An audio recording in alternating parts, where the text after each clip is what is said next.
అందరికీ నమస్కారం. కుంభరాశి వారికి ఏప్రిల్ 8వ తేదీన మంగళవారం నాడు వీరి యొక్క దినఫలితాల గురించి ఈరోజు మనం ఈ వీడియోలో చర్చించుకోబోతున్నామండి. అయితే కుంభరాశి వారు ఎవరైతే మొదటిసారి మన ఛానల్ను చూస్తున్నారో ఛానల్ను దయచేసి సబ్స్క్రైబ్ చేసుకొని వీడియోకు లైక్ చేసి మరికొంతమందికి షేర్ చేసి సపోర్ట్ చేయండి.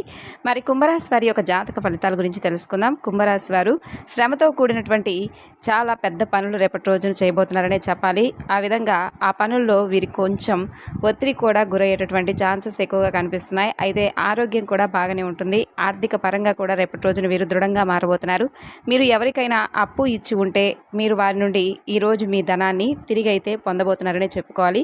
కుటుంబ సభ్యులలో శాంతిపూర్వకమైనటువంటి ప్రశాంతమైనటువంటి రోజుగా రేపటి రోజున పరిగణింపబడుతుంది. ఎవరైనా మిమ్మల్ని సమస్యల కోసం అంటే సమస్యల వలన ఏదైనా ఒక పరిష్కారం కోసం కలిస్తే తప్పకుండా వాటిని మీరు పరిష్కరించే విధంగా ఉంటారు. అలాగే వాటి గురించి మీరు పెడచెవిన పెట్టకండి. ఎందుకంటే మీ సన్నిహితులు కావచ్చు, లేదంటే ఎప్పటి నుండో మీకు అంటే ఒక బంధువర్గం కావచ్చు, ఇలా ఏదైనా వారికి ఉన్నటువంటి సమస్యలు మీ దగ్గర చెప్పుకోవడం వలన దానికి సమాధానంగా మీరు ఏదైనా పరిష్కారం ఉంటే మీకు తెలిస్తే చెప్పండి. అంతేకాని తెలియకపోతే మాత్రం ఏది చెప్పకండి. కానీ మీకు ఒకవేళ తెలిస్తే మాత్రం వారికి ఏదో ఒక విధంగా పరిష్కారం అయితే చూపించండి. ఎందుకంటే వారు ఇంతకుముందు మీకు ఎన్నోసార్లు సహాయం అయితే చేశారు. కాబట్టి వారి గురించి కొంచెం పెడచెవిన పెట్టే విధంగా ప్రవర్తించకండి. ఎందుకంటే ముందు రోజుల్లో మీకు కూడా వారితో ఏదో ఒక అవసరం అనేది ఏర్పడబోతుంది. కాబట్టి అలాంటి వారిని దూరం చేసుకోకూడదు. కాబట్టి ముఖ్యంగా సన్నిహితులను, అలాగే మీ యొక్క దగ్గర బంధువులు కావచ్చు, లేదంటే మిమ్మల్ని పరిపూర్ణంగా నమ్మి మీరు కూడా వారిని విశ్వసించినటువంటి వారు ఉంటారు కదా, అలాంటి వారిని దూరం పెట్టుకోకండి. వారికి ఏదైనా అవసరం ఉంటే హెల్ప్ చేయండి. మీకు అవకాశం ఉన్నంత వరకు హెల్ప్ చేయండి. ముందు రోజుల్లో అది మీకు కొంచెం ఏదైనా బాగా బెనిఫిట్గా ఉంటుంది. అలాగే కొంచెం మిమ్మల్ని అంటే పని వలన ఏర్పడినటువంటి ఆ ఒత్తిడి వలన మీకు కొంచెం చికాకు అయితే రేపటి రోజున ఎక్కువగా ఉంటుంది. అలాగే మీ యొక్క భాగస్వామితో మీ యొక్క అభిప్రాయ భేదాలు కూడా ఏర్పడేటటువంటి అవకాశాలు స్పష్టంగా కనిపిస్తున్నాయి. అలాగే రేపటి రోజున మీరు ప్రయాణాల విషయంలో కూడా తగు జాగ్రత్తలు పాటించాలి. అలాగే మీ కార్యాలయాల్లో మీరు పూర్తి చేసినటువంటి పనులకు గాను అధికారుల యొక్క మన్ననలు మీరు పూర్తిగా పొందబోతున్నారనే చెప్పుకోవాలి. మీ పనితనం వలన మీరు ప్రమోషన్లు పొందేటటువంటి అవకాశాలు ఏర్పడబోతున్నాయి. అనుభవం గలవారి యొక్క సలహాలు మీ యొక్క వ్యాపారంలో కనుక తీసుకుంటే మీరు మంచిగా వ్యాపార అభివృద్ధిని అయితే చూస్తారు. అలాగే ఈ రాశికి చెందిన వారు చాలా ఆసక్తికరంగా ఉంటారు. కొన్నిసార్లు వాళ్ళ స్నేహితులతో కలిసి ఉండడానికి ఇష్టపడతారు. కానీ ఎక్కువగా అయితే వీరు ఒంటరిగానే ఉంటారండి. ఇక మీకోసం మీరు మీ బిజీ సమయంలో మీకోసం కొంత సమయాన్ని అయితే కేటాయించుకోవాలని తెలుసుకోండి.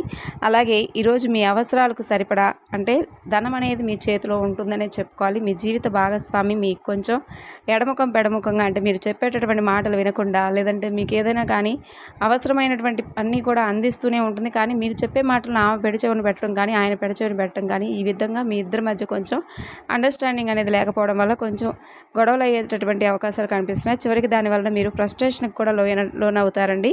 ఇక అలాగే రాత్రిపూట విషయానికి వస్తే సంతానం పట్ల కొంచెం నిర్లక్ష్య భావంతో వ్యవహరిస్తున్నటువంటి తల్లిదండ్రులు ఎవరైతే ఉన్నారో రేపటి రోజున వారు చేసేటటువంటి పనుల పట్ల కాస్త ఆసక్తి కనబరుస్తారు. అలాగే వారు ఏమేం చేస్తున్నారు, అసలు వారి నడవడిక ఏమిటి, వారు ఏ విధంగా ప్రవర్తిస్తున్నారు అనేటటువంటి పూర్తి అంశాల గురించి, అలాగే వారి గురించి రేపటి రోజున మీరు తెలుసుకునేందుకు ఎక్కువగా ఇంట్రెస్ట్ అనేది చూపించబోతున్నారని చెప్పుకోవాలి. ఆ విధంగా మీరు తల్లిదండ్రులు ఎవరైతే ఉంటారో పిల్లల విషయంలో కొంచెం అప్రమత్తంగా ఉండవలసినటువంటి అవకాశాలు కనిపిస్తున్నాయి. ఎవరైతే పిల్లలు ఉంటారో ఆ పిల్లలు చేసేటటువంటి పనులను కొంచెం అబ్జర్వ్ చేస్తూ ఉండడం వల్ల మీరు కొంచెం వారు ఏం చేస్తున్నారనేది మీకు పూర్తిగా అవగాహన వస్తుంది.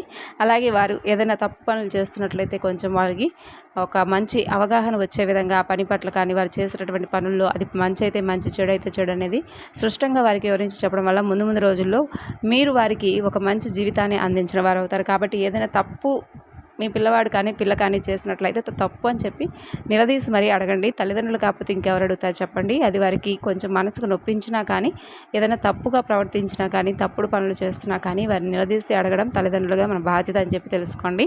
అలా సంతానం విషయంలో మీరు కనుక ఇప్పుడు వారిని వెనకేసుకొని వచ్చినట్లయితే ముందు రోజుల్లో ఏంటంటే వారు ఆ తప్పును చేసినందుకు మీరు ప్రోత్సహించిన వారు అవుతారు. కాబట్టి ఆ తప్పును మీ నుండే ఇక్కడి నుంచే స్టాప్ అయ్యే విధంగా మీరు వారికి మంచి అవగాహన తెప్పించే విధంగా మీ యొక్క స్పీచెస్ కానీ, లేదంటే మీరు చెప్పే మాట తీరు కానీ వారికి ఆ విధంగా ఉండాలన్నమాట. మా నాన్నగారు ఇలా చెప్పారు, మా అమ్మ ఇలా చెప్పింది కాబట్టి మేము ఆ పని చేయకూడదు, ఆ పని పట్ల మాకు ఒక అండర్స్టాండింగ్ అనేది ఏర్పడింది, మా వాళ్ళు నాకు మంచి కోసం చెప్పారనేటటువంటి భావన మీ పిల్లల్లోకి కలగాలన్నమాట. ఆ విధంగా వారిని మోటివేట్ చేయాలి మీరు.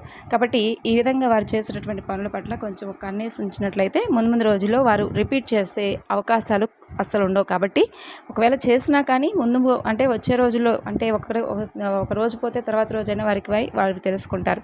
ఇక అలాగే సంతానం పట్ల ఈ విధంగా నిర్లక్ష్య భావం కనుక మీరు పెంచుకున్నట్లయితే తర్వాత వారు ఏ విధంగా మారిపోతారనేది మీరు కూడా ఊహించని విధంగా మారిపోతారండి. కాబట్టి జాగ్రత్త పడండి. అలాగే రేపటి రోజున వెన్నులో విపరీతమైనటువంటి నొప్పితో బాధపడేటటువంటి అవకాశాలు కనిపిస్తున్నాయి. అది సాధారణమైనటువంటి నీరసంతో కలిపి ఉంటే అసలు నిర్లక్ష్యం చేయకండి.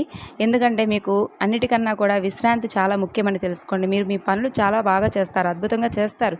కానీ పని పట్ల ప్రతి ఒక్కరికి కూడా ఆసక్తి ఉంటుంది. కానీ ఆ పనిని పూర్తి చేసి అంతా కూడా పూర్తి చేయాలి, ఈరోజు చేయాలి అనేటటువంటి పట్టు వదలనటువంటి విక్రమార్కుల్లాగా ఉండకుండా కొంచెం మొండి ధైర్యం కొంచెం చేయండి.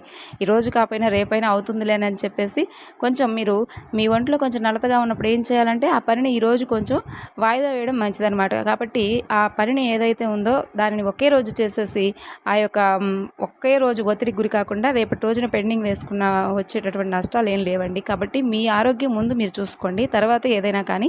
కాబట్టి మీకు పూర్తిగా విశ్రాంతి అనేది ముఖ్యమని తెలుసుకోండి. ఇక ఈరోజు అద్భుతమైనటువంటి వ్యాపార లాభాలను మీరు గడించబోతున్నారు. మీరు మీ వ్యాపారాన్ని మరింత ఎత్తులో ఉంచుతారు.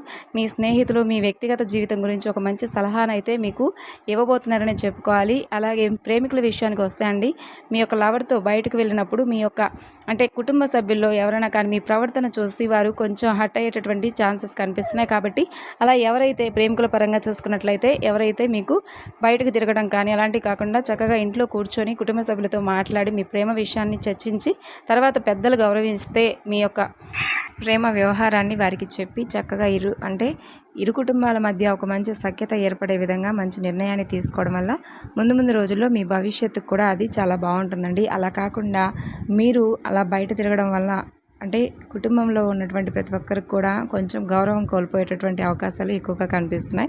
కాబట్టి ఈ విషయంలో తగినటువంటి జాగ్రత్తలు చాలా అవసరమనే చెప్పుకోవాలి. ఇంకా అలాగే చూసుకున్నట్లయితే ఈ రోజంతా కూడా మీరు మీ యొక్క ఆనందమైనటువంటి జీవితాన్ని చాలా రోజుల తర్వాత మీ యొక్క కుటుంబ సభ్యులతో కానీ లేదంటే మీ పాత స్నేహితులను కానీ కలవడం కానీ ఇలాంటివి జరుగుతూ ఉంటాయి. కాబట్టి వారితో అలాగే మీకు అంటే పరిచయం లేనటువంటి ఒక వ్యక్తి ద్వారా మీరైతే వారితో చాలా ఎక్కువ విషయాలను చెప్పుకోవడం, అలా వారితో చెప్పుకోవడం వల్ల మీ ఇద్దరి మధ్య మంచి అండర్స్టాండింగ్ ఏర్పడటం ఆ యొక్క వ్యక్తి ద్వారా మీ జీవితంలో ఇంకా ముందు రోజుల్లో చాలా కీలకమైనటువంటి మార్పు చేర్పులు అనేవి జరగబోతున్నాయని చెప్పుకోవాలి. ఇంకా ఈ రాశి వారికి సంబంధించి రేపటి రోజున ప్రతికూలమైనటువంటి సమయం అనేది ఏమిటి అంటే మీరు బయటకు వెళ్ళేటప్పుడు తగినటువంటి జాగ్రత్తలు అయితే తప్పకుండా పాటించాలండి. ప్రయాణాల విషయంలో తప్పనిసరిగా మీరు ఏదైనా కానీ జాగ్రత్తగా వెళ్ళాలి. ఎందుకంటే మనం ఎంత జాగ్రత్తగా వెళ్ళినా కానీ ఎదుటివారు కొంచెం నిర్లక్ష్య భావంతో వచ్చేటప్పుడు మనం ఏమి చేయలేము. కాబట్టి జాగ్రత్తలు పాటించవలసినటువంటి అవకాశాలు చాలా ఎక్కువగా సూచిస్తున్నాయి. కాబట్టి ప్రయాణాల విషయంలో కొంచెం జాగ్రత్త వహించండి. అలాగే అపరిచిత వ్యక్తులకు కొంచెం దూరంగా ఉండండి. ఎందుకంటే వారి వలన కొంచెం మీరు ధనం వారి ద్వారా మోసపోయేటటువంటి ఛాన్సెస్ కనిపిస్తున్నాయి. కాబట్టి అపరిచిత వ్యక్తుల యొక్క పరిచయాలు కానీ లేదంటే వారితో కొంచెం స్నేహభావంగా మాట్లాడటం కానీ ఇలాంటివి ఏమీ కూడా మీరు పెట్టుకోవద్దు. అలాగే వారికి ఏదైనా సహాయార్థం వారు ఏదైనా కావాలని చెప్పి అడిగినా కూడా మీరు ఎక్కువగా ఇంట్రెస్ట్ చూపించకుండా ఉండడం వల్ల కొంచెం మీకు కూడా బాగుంటుందనే చెప్పుకోవాలి. ఇంకా అలాగే ఈ యొక్క రాశి వారికి రేపటి రోజున ప్రతికూలమైనటువంటి సమయంలో నవగ్రహారాధన చేసుకోండి, హనుమాన్ చాలీసా పఠించుకోండి. అన్ని విధాలుగా మీకు బాగుంటుంది. ప్రతికూలమైనటువంటి సమయం అనుకూలంగా మారుతుంది. ఇంకా అలాగే వచ్చేసి దాన ధర్మాలు చేసుకోండి. మీ శక్తి మేర ఎవరికైనా కానీ పేదలకు దాన ధర్మాలు చేయడం వల్ల అపారమైనటువంటి పుణ్యాన్ని మీరైతే గడిస్తారని తెలుసుకోండి. ఇక మరి తెలుసుకున్నారు కదండి రేపటి రోజున ఏం చేయాలి, ఏం చేయకూడదు, అలాగే ప్రతికూలమైనటువంటి సమయం మీకు అనుకూలంగా మారడానికి ఏ దేవతారాధన చేసుకోవాలి అనేటటువంటి పూర్తి అంశాల గురించి మీకు అర్థమైంది అనుకుంటున్నాను. మరి తిరిగి మరలా రేపటి వీడియోలో అయితే కలుసుకుందామండి. మరి చూసి వెళ్ళే వాళ్ళు తప్పకుండా మర్చిపోకుండా వీడియోకు లైక్ చేసి అలాగే మరికొంతమందికి షేర్ చేసి మన ఛానల్ని ఇప్పుడే కొత్తగా చూస్తున్నట్లయితే సబ్స్క్రైబ్ చేసుకొని సపోర్ట్ చేయడం మాత్రం మర్చిపోకండి. Thanks for watching.